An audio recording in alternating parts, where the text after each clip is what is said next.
기도 드리심으로 금요 성령 예배 하나님의 말씀을 나누도록 하겠습니다. 기도합니다. 참 좋으신 하나님 아버지, 은혜와 사랑을 감사드립니다. 오늘 이 밤에도 우리가 다른 곳에 있지 아니하고 기도하는 자리, 말씀이 선포되는 자리에 있게 하여 주셨사오니 하늘의 문을 열어 은혜와 응답으로 나뉘어 주시옵소서.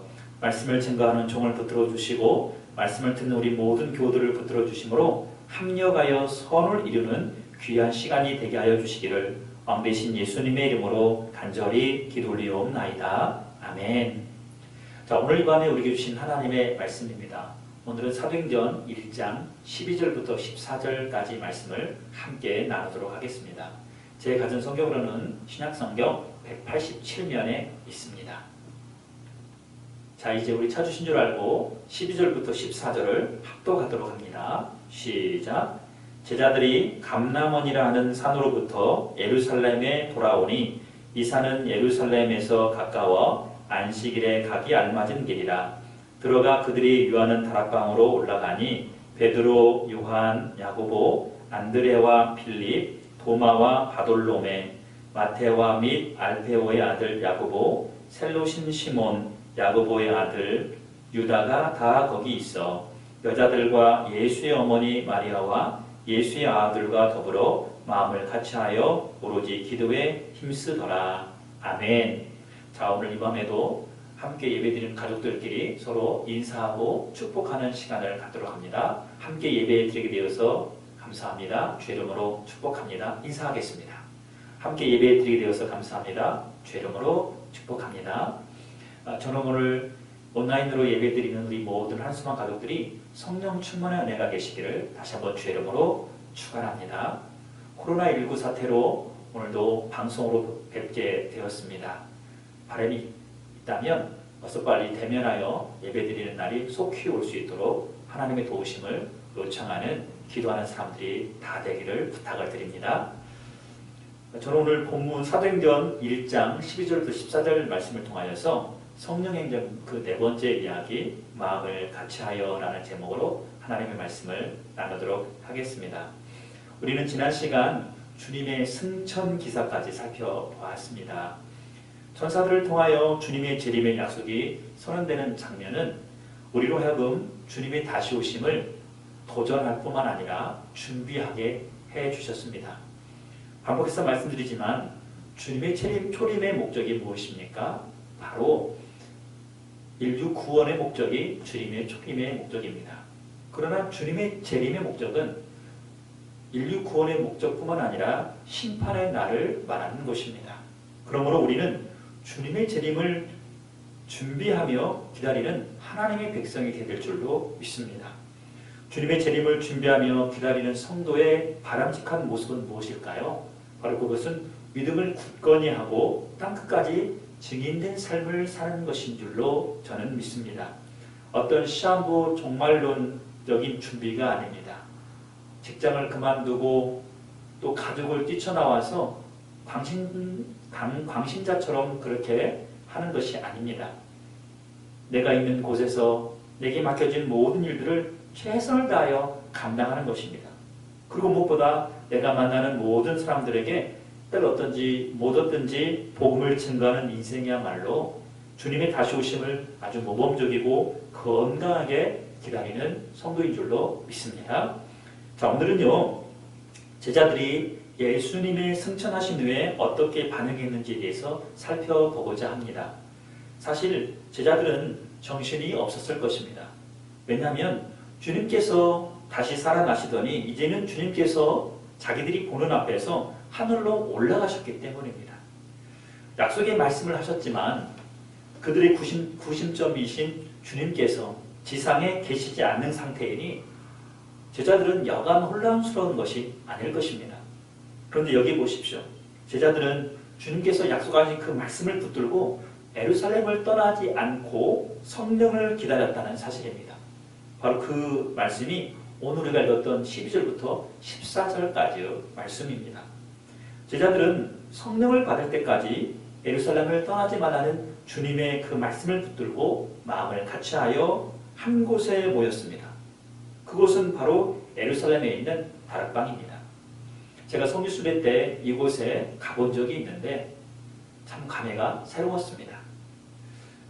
성경을 보면 제자들뿐만 아니라 여자들 그리고 예수님의 육신적인 어머니 그리고 형제들까지 함께 모였다라고 기록하고 있습니다. 사실 이곳에 모이기란 제자들에게는 여간 어려운 상황입니다.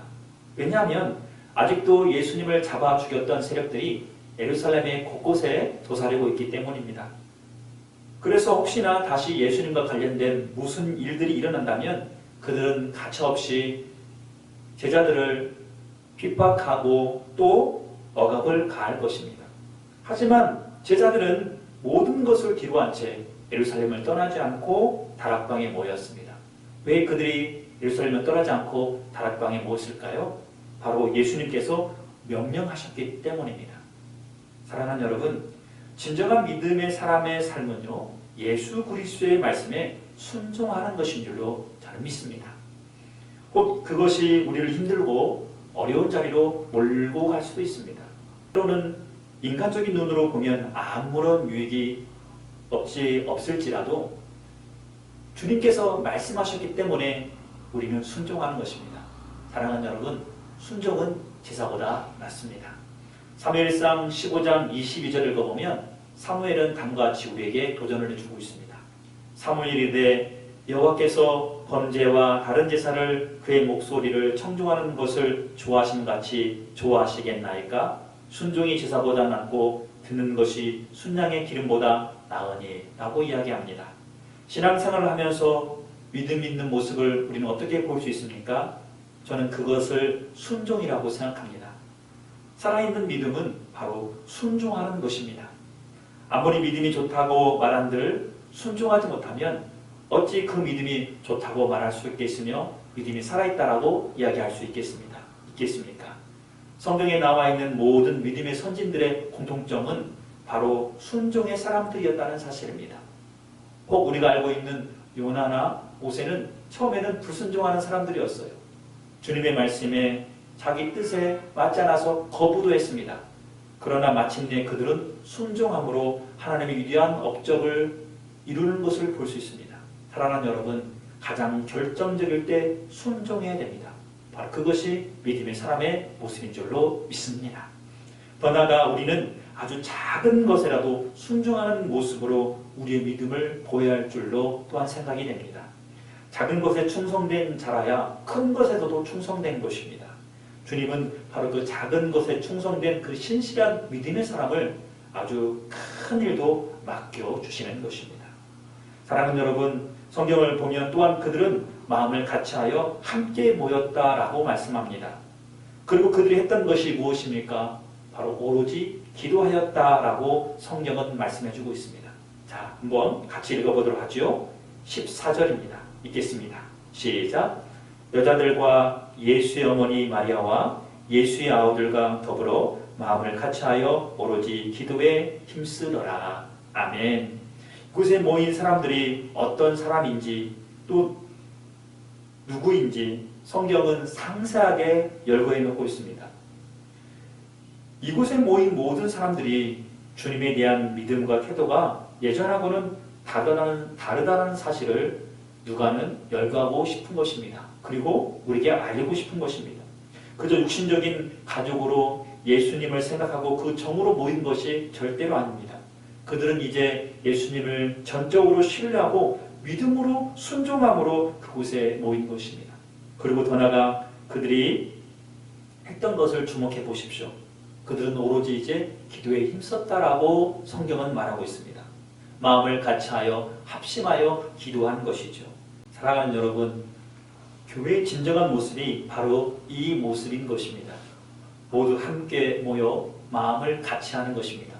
그리고 오로지 기도하는 것이야말로 진정한 교회의 모습이라고 저는 믿습니다. 분열과 갈등의 공동체를 푸는 방법, 더 나아가 불안과 불확실한 마음을 하나 되게 하는 것, 이것 또한 기도하는 것입니다. 교회가 그러므로 어떤 곳이 되어야 됩니까? 우리가 믿기로는 바로 기도하는 곳이 되어야 됩니다. 누가복음 19장 46절을 읽어보면 우리 주님은 만민이 기도하는 집이라고 말씀하고 계십니다. 집중하여 주님의 이름을 부르며 하나님을 추구하는 것이야말로 그건 진정한 교회가 해야 될 아름다운 기도인 것이지요. 무엇보다도 우리 사역이 어떤 커다란 기적을 일으키는 것에 우리가 집중해서는 안 됩니다.